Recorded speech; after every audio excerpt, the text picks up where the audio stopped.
Hello ladies and gents, welcome back to another episode of my Master League startup tips, and today we're focusing on Manchester United. I've opted for Ryan Giggs as the managerial selection is rather limited, and just like Ole Gunnar Solskjaer, Giggs was obviously a former player, and I believe Beckham is a little bit too busy in the USA. So diving into the settings, I've opted for easy negotiation difficulty, and the reason for this is that Manchester United are one of the biggest clubs in the world, and I don't believe that they will have any problems attracting the biggest players unless they miss out on Champions League football. Whilst United do generate huge revenue, I've gone for a budget of fairly small, which will give you around 90 million in the transfer budget and 4 million in salary. The reason for this is because the Glazers, who took over ownership in 2005, continuously take money out of the club, and funds for the manager have been limited in comparison to the revenue generated. When it comes to objectives, I believe it's a bit of a split between the board and the fans. I believe that you have some fans who are realistic and think, you hope to win the league, but top four is sort of a minimum requirement. Whereas you got other fans that think we should be winning the league regardless. And then you have the board who are probably content with a UEFA Champions League place for the extra revenue that brings in. But then again, I think you have to set this to agreeing to win the league. And the reason I say that is because if you finish in the top four, you should still keep your job. Whereas if you change the aim to we should aim to make the UEFA Champions League, so finish in the top four, I think you could finish 5th or 6th and still keep your job. And I don't think that should be the case. Now, whenever I start a Master League, the first thing I do is dive into the game plan just to see the squad and assess where the weaknesses are. So I would say the 4-3-3 formation best suits this squad for starters. I would personally set my own style of tactics that I want to start with and then build on from that and adjust and build the players into that formation. One of the formations I probably would opt for would be sort of Sir Alex's 4-4-2 from the 90s. I will be bringing a video out on that later, but for now, this is the formation I would go for. The attacking instructions, counter-attack, obviously you want to utilize the pace of Martial, Rashford, Dan James, Greenwood. Admittedly, Cavani's not the quickest, but you get the idea with that counter-attack idea. Short pass build-up, central attack and air, maintain formation, 8 for support range. All-out defence, wide, conservative, 5 defensive line, 8 for compactness. So we're looking to try and draw on the opposition teams and hit them on the counter with our fast wingers. Advanced instructions, false wingers. So that ensures those wingers tuck inside to support Cavani in the middle. Attacking fullbacks. One of the main reasons for this is that Aaron Wan-Bissaka is a defensive-minded fullback. We can train him out of that, but for starters, I would go for attacking fullbacks. When you've converted Wan-Bissaka through the training, which I'll touch on in a bit, to an offensive fullback, you could probably remove the attacking fullbacks from this here. Just make sure you have that deep defensive line set if you're going to be playing Maguire. Alternatively, if you want to play a higher line, then I'd recommend Bailly over Maguire. So let's just take a look at the squad. It's a pretty strong one. Certainly the position I'd probably look to strengthen first is the defensive midfield area. Fred's not great from a defensive point of view, nor is McTominay. Matic is okay, but he's 32 years old. He's not getting any younger.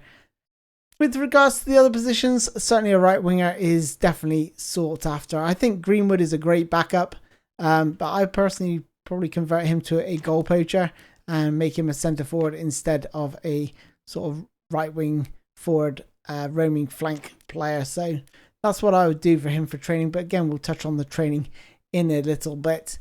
But those are the two areas that I really see that need to be strengthened first. The right wing position, the defensive midfielder.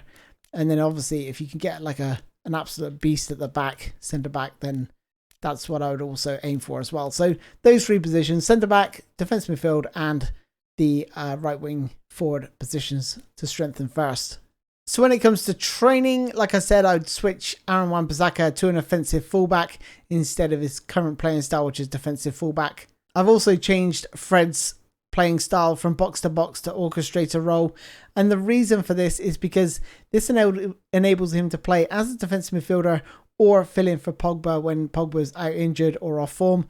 And then I've gone for McTominay as an anchor man to replace Matic if necessary. And when it comes to the defenders, I've mainly switched them to build up. So Eric Bailly from destroy to build up, same for Phil Jones.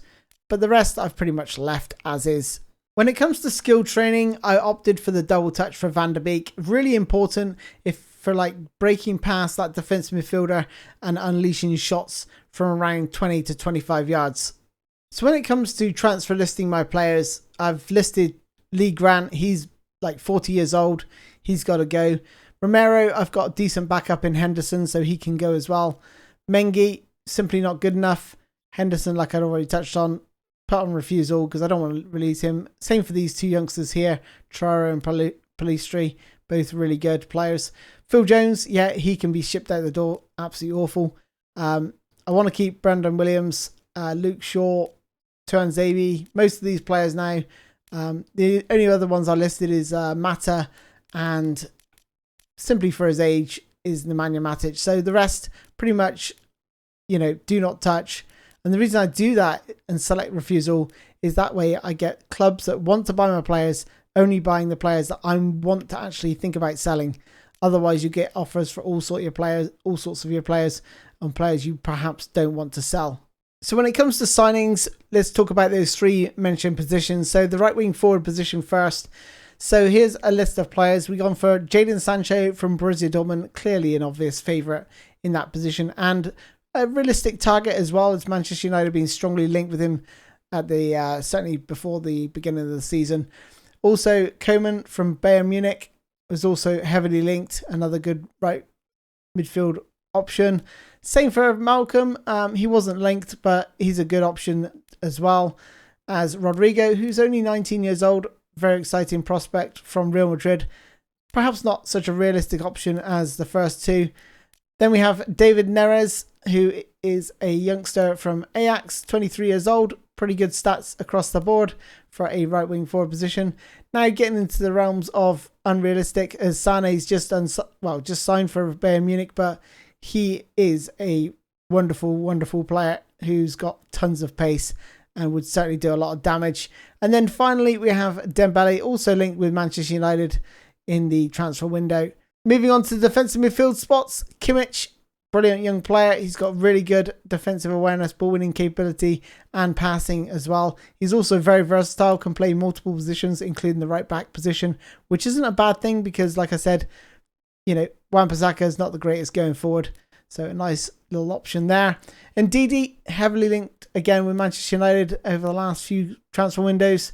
Really good ball winning and defensive awareness attributes.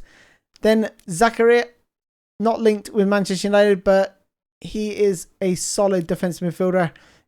Just 24 years old, 191 centimeters in height. Good for those, trying to win those long goal kicks from the opposition. And then Barrios from Zenit St. Petersburg. And you can see here, brilliant defensive awareness, ball winning attributes, and good speed as well. So you can cover a lot of ground. His lofted pass isn't the greatest, so don't expect him to spread the play all that accurately. But in terms of his low pass, 79 is good enough for me. And then finally, Declan Rice from the Premier League. Good signing. He was been heavily linked with Manchester United as well.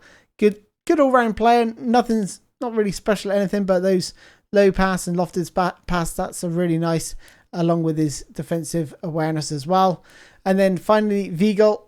Really good looking player here. Doesn't cover the ground all that quick.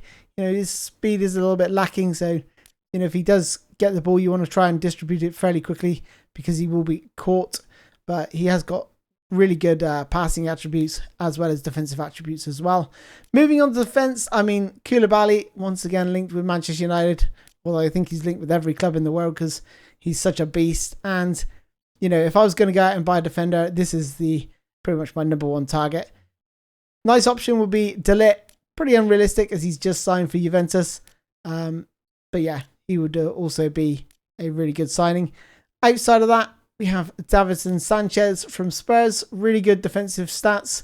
Great ball winning and defensive awareness. Really key for defenders, in my opinion, that defensive awareness. And then Koundé, from Sevilla, also linked with Manchester United. I mean, who isn't, right? But he's only 22, plenty of room for development, but he's got great ability to bring the ball out of defence as well. So those are my recommended signings that I would look at if I was to try and strengthen this Manchester United team. When it comes to setting up a scouting network, this is the options I would go with. So looking for a centre-back with an overall rating focus. And the reason for this is you're just looking for an experienced, brilliant centre-back. And hopefully with the likes of the scouting network, you'll be able to find the likes of Koulibaly fairly cheap if they pop up on here. Same for the right wing forward position. Again, overall rating, you're looking for someone, you don't need a youngster because you've got the likes of Greenwood to do that for you, and also Dan James, but you want someone to come in and actually play a role straight off as soon as you've signed them. And then for the defensive midfield role, I went for a still developing because Matic, Fred and McTominay do occupy that position, but you could look to find a promising young defensive midfielder. Now, just before I go, please let me know in the comments which team you want to see next, as this is the end of the Manchester United Master League startup tips. Okay, guys, take care of yourselves, stay safe, and I'll see you next time. Cheers, guys. Bye-bye.